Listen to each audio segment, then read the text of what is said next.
Chapter की शुरुआत में हमें एक लड़की देखने के लिए मिलती है जो कि सेंसिटिव एज में होती है और मारी से एक सेंसिटिव क्वेश्चन पूछ रही होती है। लड़की कहती है, मारिया सेंसे, क्या हाई स्कूल स्टूडेंट होने के बाद भी वर्जिन होना अजीब है? मारी उस लड़की के क्वेश्चन को सुनकर सरप्राइज्ड हो जाती है और उस लड़की को कहती है, ओ डियर, ये तुम किस बारे में बात कर रही हो? लड़की कहती है, सेंसे, मैं इस बारे में सिर्फ आपके साथ बात कर सकती हूँ। तभी एक लड़का दरवाजे पर आ जाता है और कहता है, सेंसे, मुझे अच्छा फील नहीं हो रहा है, मुझे थोड़ा बुखार फील हो रहा है। दरवाजे के पास एक स्टूल होता है जिस पर वो लड़का बैठ जाता है। मारी उस लड़के के पास चले जाती है और उसका बुखार चेक करने के लिए एक हाथ उसके सर पर और एक हाथ अपने सर पर रख देती है। मारी के टच करने से उस लड़के की धड़कनें तेज हो जाती हैं और उसकी बॉडी का टेम्परेचर बढ़ने लगता है, जिसे देखकर मारी कहती है, ओ डियर, ऐसा लगता है तुम्हें तो बहुत तेज बुखार है, क्या तुम बेड पर लेटना चाहते हो? वहाँ बैठी लड़की कहती है, सेंसे, क्या आप मेरे सवाल का जवाब दे सकते हो? जिसे सुनने के बाद मारी देखने में थोड़ा अनकंफर्टेबल लगती है और कहती है, अब हम इस बारे में और बात नहीं करेंगे। और उसी समय दरवाजे से कोई अंदर आने लगता है। आगे हमें देखने के लिए मिलता है कि जो दरवाजे से अंदर आ रहा होता है वो ओकाया होता है और वो कहता है, आकेओशी सेंसे, क्या मुझे आपका थोड़ा समय मिल सकता है? वहाँ बैठी लड़की ओकाया को देखकर कहती है, ओ माय गॉड,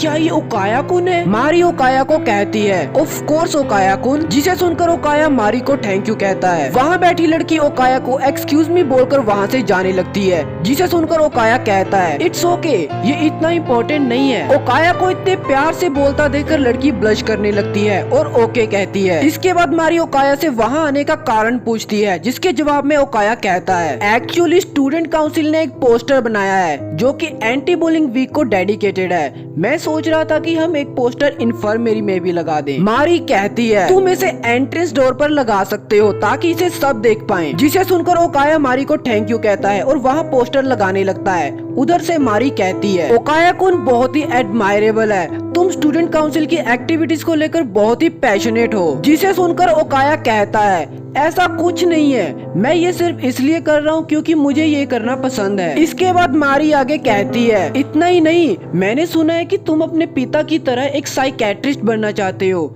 एक ऐसी जॉब जो कि दूसरों के दिल को बचाती है। ये एडमायरेबल है ना? ओकाया कहता है, हाँ, मैं अपने पिता के कदमों पर चलना चाहता हूँ, आखिरकार दिल के घाव दिखाई नहीं देते। मारी कहती है, मुझे आश्चर्य होता है कि अगर तुम इस एस्पेक्ट में अपनी माँ पर जाओगे। ये सुनकर ओकाया कहता है, आप मेरी माँ को जानते हो? मारी कहती है, मैं उसे पास्ट में जानती थी, मैंने उसे ओकाया कुन को नोजोमू-सान कहते हुए सुना था। ओकाया हल्की सी हंसी के साथ कहता है, मैं थोड़ा एम्बेरेस्ड फील कर रहा हूँ सेंसे, आप मुझे काफी अच्छी तरह से जानते हो। जिसके जवाब में मारी कहती है, इन्फर्मेरी वाली नर्स सब कुछ जानती है। इसके बाद मारी पास्ट के बारे में सोचने लगती है और अपने मन में कहती है, 2 साल पहले मैंने जिस इंसान को सबसे पहले मारा था वो नागारे मारी थी। मैंने शुरुआत अपने हस्बैंड को डाइवोर्स देकर और अपने काम करने की जगह और अपने फ्रेंड से सारे कनेक्शन कट करके की थी। मैंने कोर्ट से अपना पुराना नाम आकेबोशी मारिया फिर से वापस ले लिया। मैंने अपनी अपीयरेंस को पूरी तरह से बदलने के लिए फुल बॉडी प्लास्टिक सर्जरी करवा ली है। स्कूल में घुसना इन सब में से सबसे आसान कदम था। इसके बाद आगे हमें देखने के लिए मिलता है कि मारी प्रिंसिपल से कुछ ले रही होती है और प्रिंसिपल उसे कुछ दे रहा होता है। काम खत्म होने के बाद प्रिंसिपल मारी को कहता है, इसे निगल लो। इस सब के बारे में सोचते हुए मारी अपने मन में कहती है कि प्रिंसिपल एक मूर्ख आदमी था। इसके बाद मारी वॉशरूम में जाकर सिंक में उसे थूक देती है और शायद गरारे भी करती है और अपनी फैमिली के बारे में सोचते हुए उसे पानी के साथ बहा देती है। इसके बाद कहानी फिर से प्रेजेंट में आ जाती है और मारी अपने मन में सोच रही होती है, अब बस एक ही कदम रह गया है,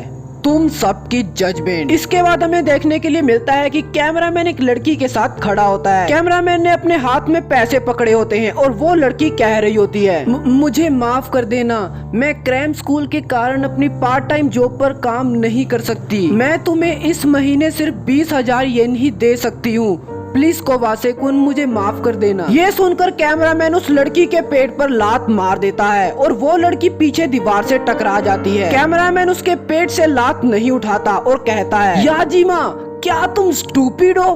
अगर दुकान से चोरी करने वाली वीडियो वायरल हो गई तो तुम किसी भी यूनिवर्सिटी में नहीं जा पाओगी। 30,000 महीना, इसे अभी लेकर आओ। पेट पर लात जोर से लगने के कारण याजिमा को उल्टी आ जाती है। कैमरामैन उसकी वीडियो रिकॉर्ड करने लगता है और कहता है कि ये कितना गंदा है। आगे हमें देखने के लिए मिलता है कि वहाँ मारी आ रही होती है और कह रही होती है, तुम क्या कर रहे हो? कोवासे मारी की आवाज सुनकर थोड़ा शॉक्ड हो जाता है और कहता है, मारिया सेंसे। मारी को देखकर वो याजिमा के पास चले जाता है और कहता है, याजिमा ने उल्टी कर दी थी तो मैं उसे कंफर्ट देने की कोशिश कर रहा था। मारी ये सुनकर कहती है कि ये बहुत ही बुरा हुआ और याजिमा को पूछती है अगर वो इन्फर्मेरी में आना चाहे। कैमरामैन याजिमा को धीमी आवाज में कहता है, अगर तुमने चुगली करने की कोशिश की तो मैं वीडियो को फैला दूंगा। और मैं सिर्फ दुकान से चोरी करने वाली वीडियो की बात नहीं कर रहा हूँ, तुम्हें पता है मैं किस वीडियो की बात कर रहा हूँ। ये सुनकर याजिमा की आंखें और भी ज्यादा भर जाती हैं और वो कैमरामैन से डरकर कहती है, मैं ठीक हूँ। मारी ये सुनकर नीचे बैठ जाती है और याजिमा का उल्टी से गंदा हुआ हाथ अपने दोनों हाथों से प्यार से पकड़ लेती है और कहती है, आई सी, मैं समझ गई, पर अगली बार ऐसा होने पर मेरे पास आ जाना। इन्फर्मेरी एक ऐसी जगह है जो कि तुम्हारे जैसे बच्चों के लिए है। ये कहकर मारी वहाँ से जाने लगती है और कैमरामैन अपने मन में सोच रहा होता है, उसे पता नहीं चला है ना। मारी रुक जाती है और कहती है,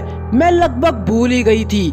ये देखकर कैमरामैन के पसीने छूटने लगते हैं। मारी पीछे मुड़ती है और कहती है, कोवासे कुन, मैं तुम्हारा फोन क्लास के बाद लौटा दूंगी। कैमरामैन अपना फोन मारी के पास देखकर कहता है, आखिर तुमने कब? उधर से मारी कहती है, स्कूल रूल्स में ये क्लियरली बताया गया है कि तुम स्कूल के दौरान अपना फोन टर्न ऑन नहीं कर सकते। क्या तुम्हें इस बारे में नहीं पता? ये बोलकर मारी फोन लेकर वहाँ से चले जाती है। इसके बाद आगे हमें देखने के लिए मिलता है कि कैमरामैन अपने दोस्तों के साथ खड़ा होता है। शिकिमी कहती है, मारिया सेंसे ने तुम्हें याजिमा को धमकाते हुए लगभग पकड़ ही लिया था। किनुगावा उसे धीरे बोलने के लिए कहता है और कहता है कि अगर वो भी इस सब में पकड़े गए तो वो उसे मार देगा। आजिकी कहता है, मैं इसके कारण जेल नहीं जाना चाहता। कैमरामैन कहता है, फिक्र मत करो, वो तो 2 साल पहले नगारे की डेथ के बारे में भी पता नहीं लगा पाए थे। कैमरामैन ये बोल देता है, पर उसे ये नहीं पता होता कि उसके पीछे ओकाया खड़ा है और वो इसे सुनकर कुछ खास खुश नहीं होता। बाकियों ने ओकाया को नोटिस कर लिया होता है और ओकाया के इंप्रेशन को देखने के बाद उनका इंप्रेशन भी बदल जाता है। उन सबको देखकर कैमरामैन भी पीछे मुड़कर देखता है। कैमरामैन देखता है कि वहाँ ओकाया खड़ा होता है। ओकाया कहता है, क्या हुआ? क्या तुम नागारे किरीताका के बारे में बात कर रहे हो? ओकाया को देखकर कैमरामैन के पसीने छूटने लगते हैं। कैमरामैन कहता है, सॉरी, मैं कहना नहीं चाहता था। ओकाया कहता है, माफी मुझे मांगनी चाहिए, मैं उसका नाम बिल्कुल भी सुनना नहीं चाहता था। मुझे वो रेबेलियस आंखें याद आती रहती हैं। कैमरामैन ओकाया से डरा हुआ होता है और उसे मस्का लगाने के लिए उसे पैसे देने लगता है और कहता है, बाय द वे, फिलहाल मैं काफी अच्छा कर रहा था, इसलिए मैं तुम्हें ये मेरा फ्रेंड बना रहने के लिए एज अ गिफ्ट देना पसंद करूंगा। जैसे ही कैमरामैन पैसे निकाल कर देखता है, उसे वहाँ बंद होता दरवाजा नजर आता है। अगले पैनल में हमें देखने के लिए मिलता है कि कैमरामैन ओकाया के डर से कांप रहा होता है। आजिकी कहता है, तुमने बस अभी ही ओकाया कुन की लैंड माइन पर पैर रखा था। शिकिमी उसे चीयर अप करते हुए ओकाया बोन कहती है। इसके बाद कैमरामैन पास्ट के बारे में सोचने लगता है, जहाँ वो किरीताका का सर पकड़कर पानी से भरी बाल्टी में डुबो रहा होता है। वहाँ बैठे उसके फ्रेंड बोर हो चुके होते हैं। किनुगावा कहता है, आखिरकार कोवासे इस सब से बोर कैसे नहीं होता? शिकिमी कहती है, क्या तुम्हें आज इसे यहीं पर खत्म नहीं कर देना चाहिए? उन दोनों की बात सुनकर कैमरामैन कहता है, मुझे थोड़ी देर और खेलने दो। कैमरामैन किरीताका का सर पानी से बाहर निकाल देता है और कहता है, नागारे, इसे याद रखना, अगर तुम अपने पेरेंट्स से चोरी नहीं कर पाए तो मैं तुम्हारी पॉकेट मनी जब्त कर लूंगा। कैमरामैन खुश होकर ये बोल रहा होता है कि शायद 3000 येन के साथ वो 10 गाचा पुल कर पाएगा और वो होप करता है कि ओकाया कुन इस सब के बारे में खुश होगा। ये सब सुनकर किरीताका एक खतरनाक स्टेयर के साथ कैमरामैन की ओर देखते हुए कहता है कि उसे इस सब के बारे में फिक्र करने की जरूरत नहीं है, चाहे वो ओकाया कुन को ट्रिब्यूट भी पे करता है, उसे कैमरामैन की कोई परवाह नहीं है। और आगे किरीताका कहता है कि कोवासे कुन, तुम्हें तो ये किसी से भी ज्यादा बढ़िया तरीके से पता होगा ना। ये सुनकर कैमरामैन आग बबूला हो जाता है और किरीताका के सर को अपने दोनों हाथों से पकड़कर फिर से पानी में डुबो देता है। इसके बाद कहानी फिर से प्रेजेंट में आ जाती है। कैमरामैन इस सब के बारे में याद करके किरीताका पर बहुत ही ज्यादा गुस्सा होता है। मतलब उस इंसान पर गुस्सा होना जो कि इस दुनिया में भी नहीं रहा,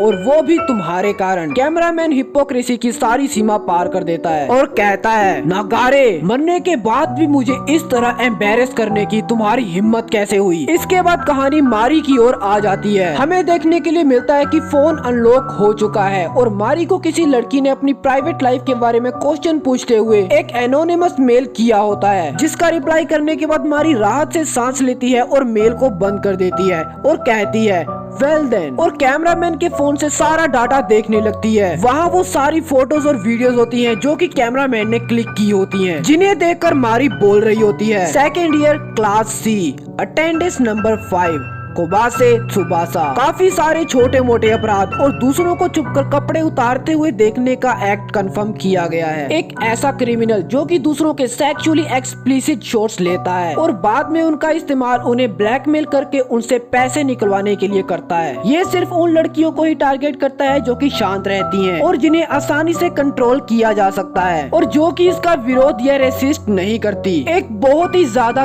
कायर और निर्दयी डीमन। मारी याजिमा की एक वीडियो देखती है जिसमें याजिमा रो रही होती है। उसके हाथों को हथकड़ी से और मुंह को कपड़े से बांध दिया गया होता है। कैमरामैन उसकी बॉडी पर जलती सिगरेट लगा रहा होता है और उसे बोल रहा होता है कि वो बढ़िया तरीके से मॉर्निंग करे, वरना वो उसकी दुकान से चोरी करने वाली वीडियो वायरल कर देगा। मारी को याजिमा को देखकर अपने बेटे की याद आने लगती है। इसके बाद हमें अगले पैनल में मारी का घर देखने के लिए मिलता है, जो कि देखने से लगता है कि मारी ने काफी सुनसान इलाके में लिया है। इसके बाद हमें देखने के लिए मिलता है कि मारी अपने क्लॉथ उतारती है और सोने से पहले अपने बिस्तर के पास रखी किरीताका की फोटोज के आगे प्रे करने लगती है। प्रे करने के बाद मारी अपनी बेटे की फोटो अपने गले से लगाकर सोने के लिए लेट जाती है और कहती है, किरीकुन, माँ अपना बेस्ट ट्राई करेगी। इसके बाद कहानी कैमरामैन के घर की ओर चले जाती है, जहाँ वो अपने बेड पर बैठकर पैसे गिन रहा होता है और कह रहा होता है, मैं जितनी बार भी याजिमा को तंग करता हूँ वो मुझे और भी ज्यादा पैसे ला कर देती है। वो मेरे खिलाफ जाने की कोशिश कर रही थी,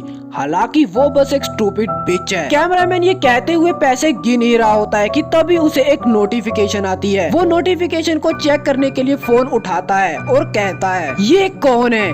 इससे अंदाजा भी है कि क्या समय हो रहा है। कैमरामैन देखता है कि उसे किसी ने उसकी फैप करने की वीडियो सेंड की होती है, जिसे देखकर उसके होश उड़ जाते हैं और चैप्टर यहीं पर खत्म हो जाता है।